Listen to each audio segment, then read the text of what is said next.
village houses of our people in Western Samoa are still built as they were in my grandfather's time, open-sided, thatched with sugarcane leaves.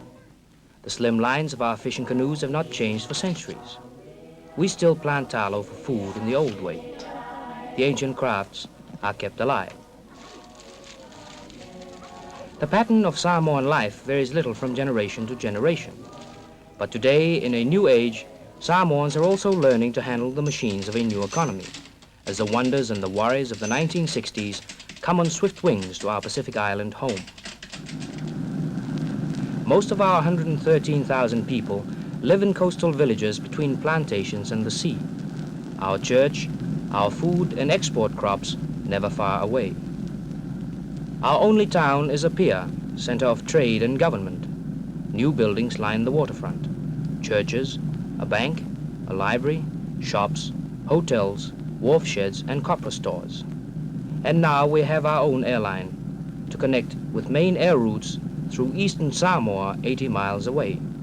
It's less than a day's flight to New Zealand. Modern transport and communications have ended our long isolation from the Western world.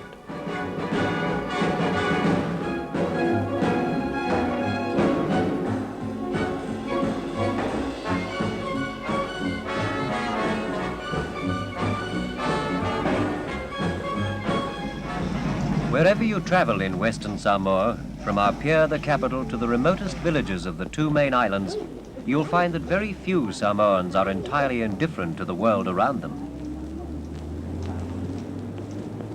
The onward march of Samoan progress can be seen in every school and training college. In the shade of a breadfruit tree, a New Zealand-trained specialist in primary education passes on her knowledge to students who will one day be teachers themselves. 2,000 miles away in a New Zealand university, students learn from a Samoan Master of Arts something of the Western influences which are changing the lives of the Samoan people.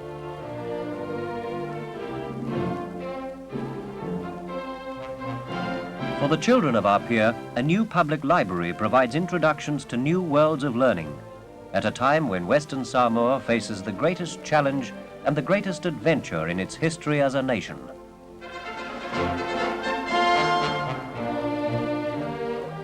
On May 9, 1961, the Samoan and New Zealand governments arranged a plebiscite at the request of the United Nations to decide whether our country would become independent in January 1962 or remain a United Nations Trust territory.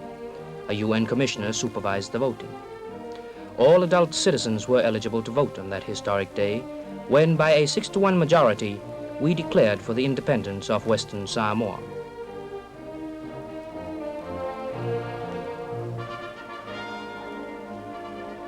Samoan self-government has always been the aim of our leaders and the New Zealand administration. The new constitution provides for the withdrawal of the New Zealand High Commissioner from the Council of State and the handing over of Samoan rule to the Honourable Tupua Tamasese and the Honourable Maliatoa as joint heads of state. The Honourable Mata'afa, another of our highest chiefs, is Prime Minister of an elected cabinet government. For some years now, with New Zealand's guidance, we have chosen our own representatives according to Samoan law and custom.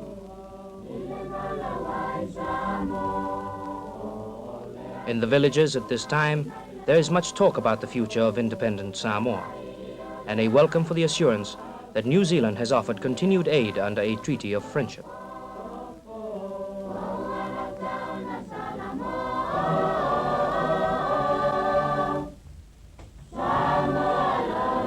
Today, as in the past, life in Samoa is based on the home and family.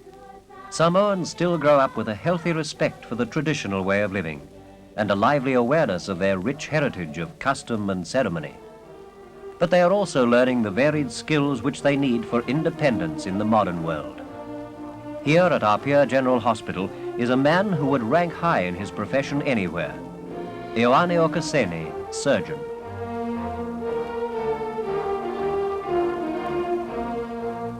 The theatre sister is one of 10 New Zealand nurses also serving at Apia. The Samoan and European staff of the territory's main hospital work long hours, and at the end of the day, Okoseni looks forward to the garden gate welcome from his son Neone, youngest of the Okoseni family of 10 children. Their home, like many others in suburban Apia, is of European style, adapted to suit the climate of Samoa. Mrs. Okoseni is a trained nurse. Her husband graduated from the Pioneer Medical School in Fiji nearly 30 years ago. Today, at the new Central Medical School, their eldest son, Kuripatoni, is training to be a radiographer.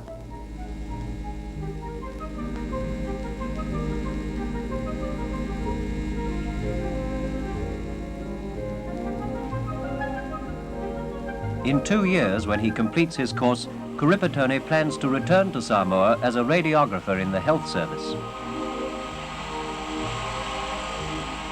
Many of the doctors and all the senior nurses at Apia Hospital were trained in Fiji or New Zealand. Sister Fasau, for instance, completed her specialist training at Wellington Hospital. The baby clinic is staffed by a New Zealand sister and locally trained Samoan nurses.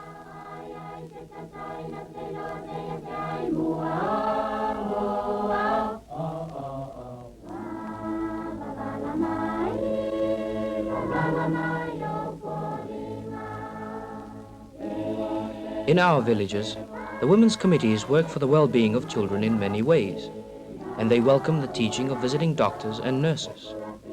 Here at Afenga, the matron and superintendent of Apia Hospital are garlanded with flowers and escorted by the chiefs of the village. The people of Afenga raised enough money to buy their own ambulance and to build their own outstation hospital.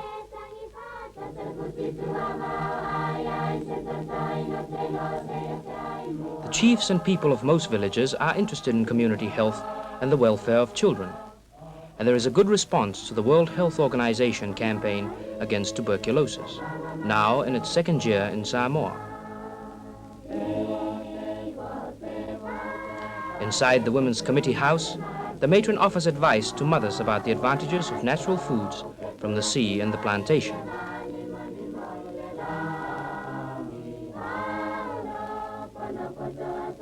With half the population under 15 and one of the highest birth rates in the world, Samoa must look to its future supplies of food. At our Vele Agricultural College, methods of controlling plant disease and increasing food supply are being worked out by experts of the Department of Agriculture.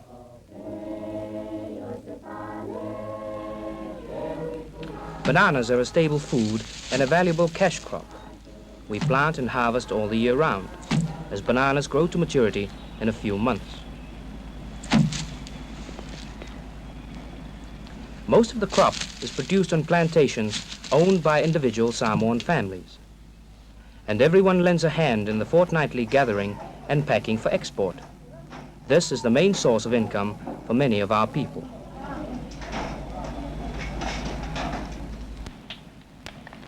The Okoseni family plantation is being worked by another son, Osone, who has decided to make planting his career. The present crop is talo, another of the main foods of the Samoan people. Osone weeds his talo patch by hand, but on the coconut plantations of the Western Samoan Trust, herds of cattle do the weeding and provide supplies of beef. Family groups work in different parts of the Trust estates. The women and girls scoop out the white kernel of the nuts.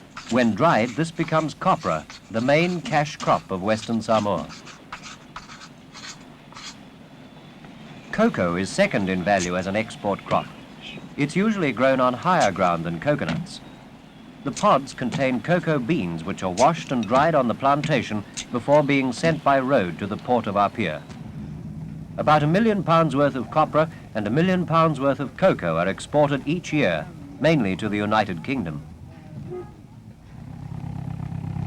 Cargo is lighted out to overseas ships berthed clear of the inner reef.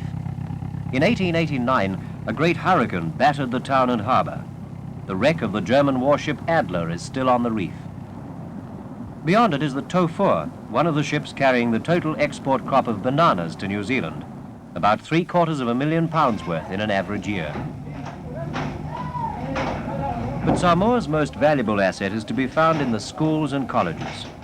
The Teachers Training College has a roll of 230 students and a staff of Samoan and New Zealand university graduates.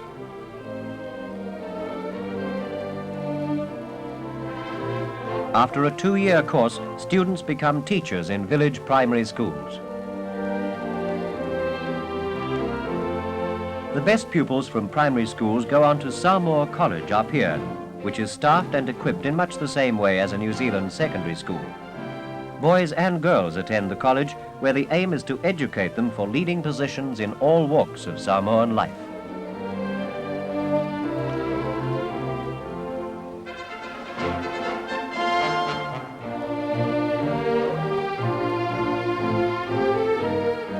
The fourth form master is a New Zealander, and one of the brightest students in the form is Alekalaine Okasene. Another member of the family, Atamosafir, is in Form 1, thinking perhaps of his brother Siotu at boarding school in New Zealand.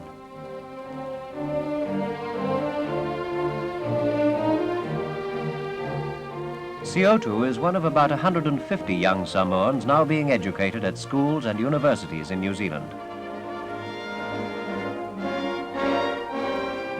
Another Samoan student, Miss Margaret Stelline, is completing a home science course at the University of Otago. At her present home in Dunedin City, there are many reminders of her family and life in Samoa. Letters fly across the Pacific with news of friends and events in both countries. News today of the wedding at Apia Protestant Church of Karaponi Okasene and Bill McGrath of Auckland.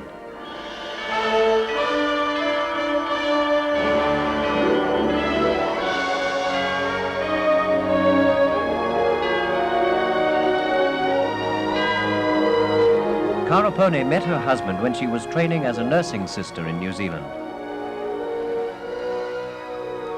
This is a day of memories for the doctor and Mrs. Okasene, the wedding of the first of their children, the first wedding in their family.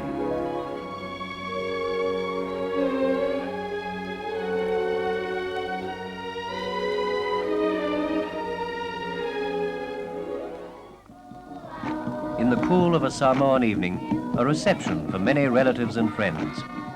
His Excellency the High Commissioner and Mrs. Wright are among the first to offer congratulations and good wishes to Mr. and Mrs. McGrath.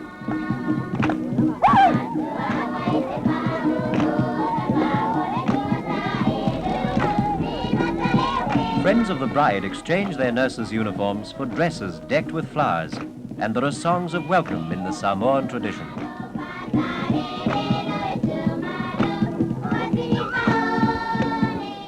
For centuries, it has been the custom for the Samoan bride to dance for her guests on her wedding night. Karaponi dances, as her ancestors did long ago, the graceful, carefree siva of old Samoa.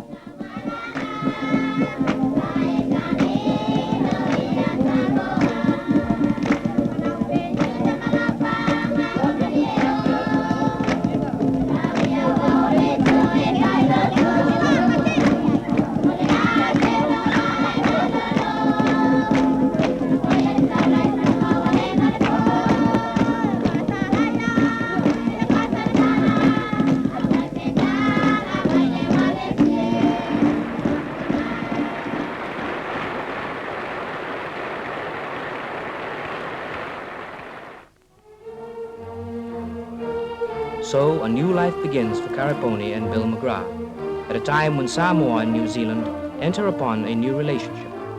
The flags of our two countries have been raised together on our National Day for many years, as New Zealanders and Samoans have worked together for many years, each learning something of value from the other.